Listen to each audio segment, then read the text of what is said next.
My experience is unique based on the research I've done. You know, when I first had my experience in November of 2012, I really didn't know that much about the UFO and ET phenomenon. Um, but what I've learned about my experience is how rare it is. Um, in my case, I had a light being show up in my hotel room after I meditated doing the CE5 protocol that I was learning at this retreat in Borrego Springs, California. So I saw a ship that night with other members of the group that I was meditating with out in the desert. And when I saw that ship, I knew it was otherworldly. It was not human made. And that inspired me later. When I was alone in my hotel room trying to fall asleep, I decided to try meditating and initiating contact by myself. And that worked with this light being standing at the end of my bed.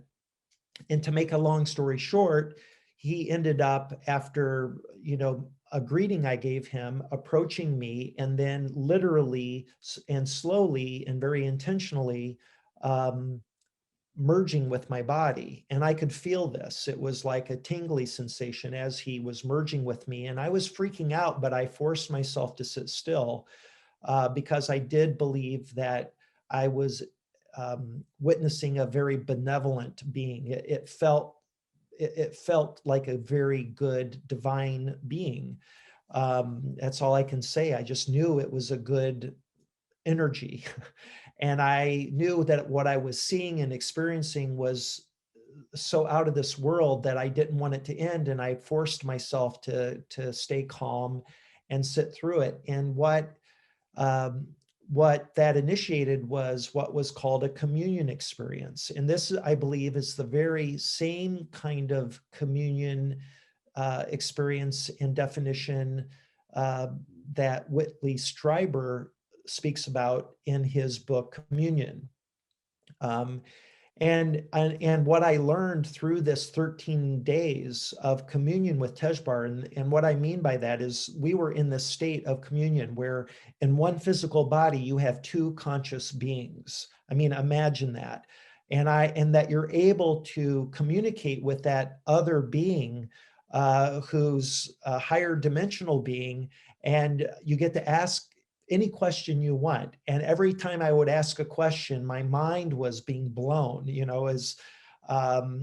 it would lead to a follow-up question. And these questions were becoming more and more complex and the answers more and more involved. And what initially started out as a type of dialogue, telepathic dialogue in my brain, as if I'm kind of speaking to myself, although I know that the answers I'm receiving, it could not come from my own mind. Um, I began getting downloads as answers. And that was an experience, just digesting information, volumes of information to answer the questions I was asking. And that further led to what I call the third modality of learning from Tejbar. And that was by through literally finding myself in the shoes of another being to live the final few moments of their life, to understand the question or the answer, to get the answer to my question. And much of my questions had to do with the afterlife and reincarnation, because what I was quickly and early in my experience learning is that when we die, we are either reincarnated or we ascend to the next major stage of our conscious evolution. And that only happens, the ascension only happens when we graduate, when we come to we master some requirement that allows us to ascend. And he later told me that was mastering unconditional love. Um, and so I was very curious about this. At the time of my experience, I was an atheist. But because I literally experienced the last few moments of a previous lifetime that he initiated, he kind of regressed me because I had gone through, I had many questions about reincarnation, when he was telling me that's the way it worked. And I asked him, so you're telling me I was somebody else before I was Mark Sims in this life? And he says, yeah, you were somebody else. And then lo and behold, I ended up living a previous life, hundreds, actually more than almost 2,000 years ago.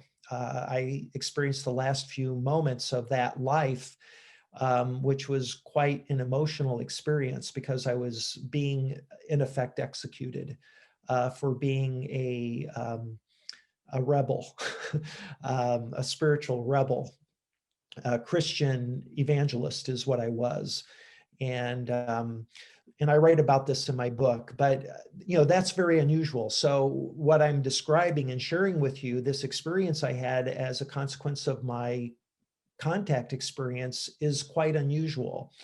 And what was imparted on me through this dialogue and my questions to Tejbar left me with a new understanding of the way consciousness works and the way that we evolve through multiple lifetimes, and how that works, where it begins from and how it continues. And we're just, kind of babes. We still have other major stages to go.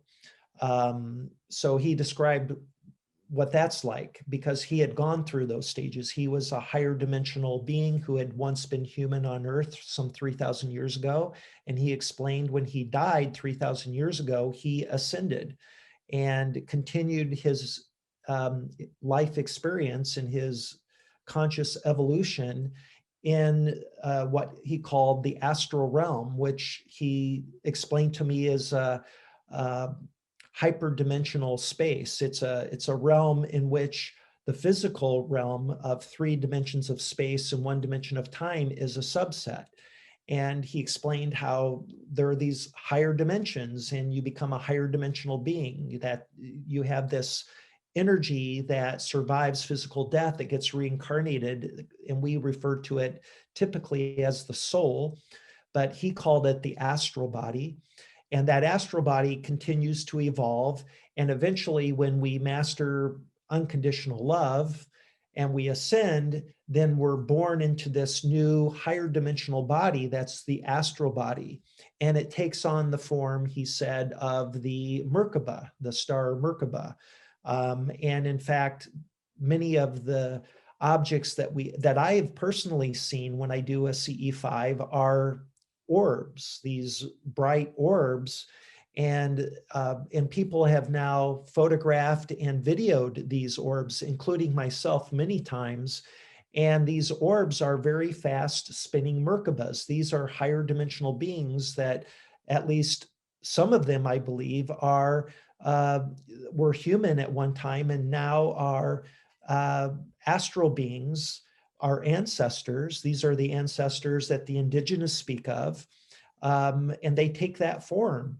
And when they want to show themselves to us, they take that form of a sphere. But if you were to slow it down, it would appear as a star Merkabah. Because it's spinning so quickly, it takes on the shape of a sphere.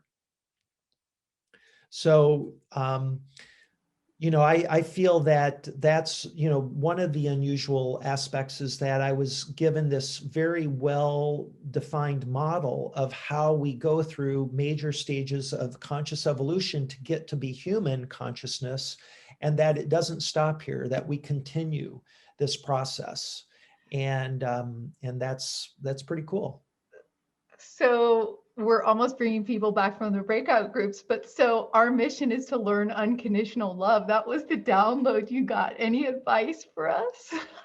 Well, I asked Tejbar, I said, what is unconditional love and how does one master it?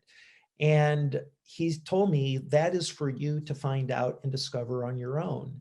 And so I spent, since that time, a lot of research on this question: what is love? I think as human beings, we take for granted and gloss over and overuse the word love. We just use it very loosely, and in very many contexts. There's the love, what we call the agape love, the love for community and all people. That's one kind of love. And then there's passion, the kind of love we have for a lover. And then there's, love that we have for a child. These are very different types of love, but we use the same word to describe all of them. And through my own study of love, I've come to really appreciate and be careful of how I use the word. And I think we tend to use it very loosely. But what I believe I discovered was the true meaning in the terms of this ascension, this requirement of ascending, and that is love for oneself. That we are human beings, and by our very nature, we're imperfect. And we get very hard, we make mistakes invariably throughout our life, some minor, most of them minor, but sometimes we make some real doozies that hold us back, that we carry that guilt, or we're disappointed. We feel that we're not good people because we made some very bad mistake. But you have to forgive yourself, and we all make mistakes, and the point is that we're to learn from them and ultimately forgive ourselves so that we can move on. And by forgiving ourselves, we can then more easily forgive other people who have wronged us or wronged others, because that's the human way. We all have made mistakes, and that's how we move forward. I think that's how. And so, to kind of wrap it up, I don't believe it's possible to truly love another person until you love yourself unconditionally. And so that's what I've come to believe.